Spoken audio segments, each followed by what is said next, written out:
Assalamualaikum warahmatullahi wabarakatuh. Perkenalkan, nama saya Atarik Navega Khalifa Pasha dari Pendidikan Geografi Angkatan 2019 Universitas Muhammadiyah Surakarta dengan NIM A61019067. Di sini saya akan menjelaskan tentang apa itu Go Green. Go Green sendiri adalah sebuah gerakan yang memperhatikan keadaan dan kelestarian lingkungan. Gerakan ini dapat disebut sebagai environmentalisme, gerakan yang berusaha menegakkan pelestarian lingkungan, restorasi, dan memelihara lingkungan alam sekitar.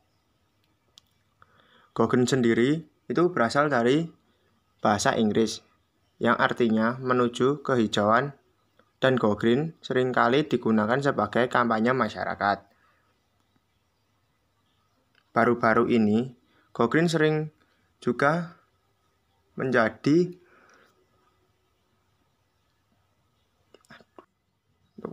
program kerja di sekolah-sekolah yang ada di Indonesia. Go Green juga berarti tindakan penyelamatan bumi yang saat ini sudah mengalami kerusakan dan pemanasan global akibat dari ulah kita sendiri. Go Green dapat disebut juga dengan penghijauan kembali, dalam arti luas yang dapat dikatakan sebagai ajakan untuk hidup lebih ramah lingkungan dan berbuat sesuatu yang baik untuk kelestarian bumi kita. Memaknai Go Green. Go Green merupakan salah satu kegiatan yang penting yang harus dilaksanakan secara konseptual dalam menangani krisis kelestarian lingkungan. Karena sangat pentingnya sehingga penghijauan sudah merupakan program internasional yang dilaksanakan di seluruh Indonesia. Termasuk seperti penghijauan. Penghijauan adalah segala upaya yang memulihkan, memelihara, dan juga meningkatkan kondisi lahan agar dapat berproduksi dan berfungsi secara optimal, baik sebagai pengatur tata air ataupun sebagai perlindungan lingkungan. Termasuk seperti penghijauan kota, yaitu adalah suatu usaha untuk menghijaukan kota dengan melaksanakan pengelolaan taman-taman kota, ruang terbuka, hutan kota, dan lain sebagainya. Dalam hal tersebut, penghijauan kota merupakan kegiatan pengisian ruang terbuka hijau di perkotaan. Manfaat dari penghijauan atau penanaman tumbuhan yaitu karena pada tumbuhan terjadi proses fotosintesis, yaitu tumbuhan hijau mengambil CO2 dan mengeluarkan C6H12O6 serta peranan O2 yang sangat dibutuhkan oleh makhluk hidup. Oleh karena itu, adanya tumbuhan sangat dibutuhkan untuk menjaring CO2 dan melepaskan O2 kembali ke udara. Go Green memiliki fungsi sebagai berikut. 1. Ruang terbuka hijau yang menjadi paru-paru kota. 2. Sebagai pengatur lingkungan, vegetasi akan menimbulkan hawa lingkungan menjadi sejuk, nyaman, dan segar. 3. Pencipta lingkungan hidup. 4. Menyeimbangkan alam, merupakan pembentuk tempat-tempat hidup alam bagi satwa yang hidup di sekitarnya. 5. Perlindungan terhadap kondisi fisik alami di sekitar seperti angin kencang, terik matahari, gas, dan debu-debu. 6. Menambahkan nilai keindahan lingkungan atau estetika. 7. Kesehatan lingkungan sekitar. 8. Tempat wisata atau rekreasi dan juga pendidikan. 9. Sosial politik dan ekonomi. Masa depan alam. Untuk masa depan kita, itulah ungkapan yang dapat mendorong kita sebagai untuk terus berupaya menjaga kelestarian hidup di sekitar kita. Karena baik kita sadari maupun tidak sadari, ulah manusia yang semena-mena terhadap lingkungan alam selama ini telah menimbulkan banyak berbagai macam bencana yang serius terhadap kehidupan umat manusia itu sendiri. Seperti tindakan penebangan liar, penebangan hutan secara liar, dan penggunaan bahan bakar fosil yang mencemari lingkungan. Penebangan pohon secara liar menyebabkan suhu di daratan, lautan, dan atmosfer bumi meningkat. Dan jika kondisi tersebut terus berlanjut, maka Diperkirakan pada tahun 2040 mendatang, lapisan es kutub akan meleleh sehingga menyebabkan naiknya permukaan laut dan mempersempit permukaan daratan, yang dengan itu akan muncul sebagai bencana besar yang akan mengikuti. Go Green memiliki konsep 4R, yaitu adalah sebagai berikut. 1. Reduce, pengurangan. Reduce adalah konsep pertama yang mengupayakan pengurangan penggunaan barang-barang yang sering digunakan yang bertujuan untuk menetralisir sampah dari sisa-sisa material. Contoh yaitu memanfaatkan kertas-kertas sisa dari buku tulis yang keseluruhan halamannya belum penuh terpakai. Sisa-sisa kertas yang kosong dapat dikumpulkan dan kemudian dapat dijadikan sebagai buku catatan kecil seperti buku telepon dan memo. 2. Reuse, menggunakan kembali.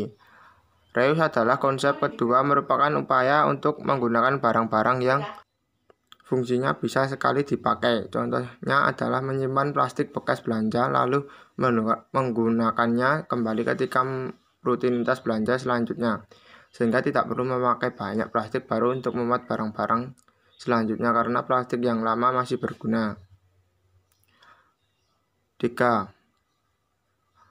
Mendaur ulang adalah konsep ketiga yang berupaya mendaur ulang sampah yang ada. Pada saat ini telah banyak sampah-sampah yang diolah kembali oleh tangan-tangan kreatif menjadi sebuah benda yang memiliki daya guna baru.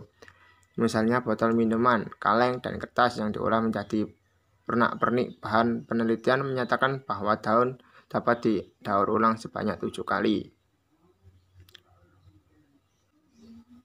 Replace atau mengganti adalah konsep yang berupaya mengganti barang-barang yang merusak lingkungan dengan barang-barang berfungsi sama namun lebih ramah lingkungan. Contohnya seperti yang telah dimulai oleh orang Jepang dan menggunakan kain sebagai tas belanja daripada menggunakan plastik, atau menggunakan sepeda dan berjalan daripada menggunakan kendaraan berbahan bakar. Berikut adalah langkah nyata yang diharapkan dapat diterapkan pada pelaksanaan Go Green, seperti gambar yang ada di poster itu. Contohnya, tidak membuang sampah sembarangan untuk menjaga kebersihan lingkungan sekitar. 2. Menggunakan air bersih seperlunya untuk menghemat persediaan air tanah. Menanam pohon minimal 1 pohon untuk 1 orang. Menggunakan kertas sebijak mungkin untuk mengurangi penebangan pohon. 5. Menghemat pemakaian listrik. 6. Menggunakan transportasi massal atau menggunakan transportasi yang berbasis emisi gas seperti motor listrik atau sepeda listrik. 7. Yang terakhir, memilih sampah daur ulang yang dapat dimanfaatkan kembali. Maka dapat disimpulkan bahwa Go Green adalah salah satu cara yang mudah menyelamatkan lingkungan dan alam sekitar, mempertahankan zona hijau dan dengan melakukan penghijauan yang berguna untuk memperbaiki kualitas lingkungan dan kehidupan makhluk hidup. Pentingnya Go Green memiliki banyak manfaat positif yang dihasilkan oleh kegiatan Go Green dapat sangat dirasakan oleh banyak orang-orang di sekitar. Berikut adalah manfaat terlaksananya Go Green. 1. Penghijauan untuk mencegah banjir. 2. Menjaga kualitas air tanah. 3. Mengurangi polusi udara. 4. Mengontrol iklim. 5. Melindungi satwa. 6. Mengurangi dampak hujan asam. 7. Mengurangi partikel debu. Dan yang terakhir, melindungi pejalan kaki dan bersepeda, juga berkebun di rumah sendiri, mengontrol pemandangan, dan juga mencegah efek rumah kaca. Demikian yang bisa saya sampaikan oleh pengertian Go Green dan mendalami apa itu Go Green sendiri. Kurang lebihnya saya mohon maaf. Wassalamualaikum warahmatullahi wabarakatuh.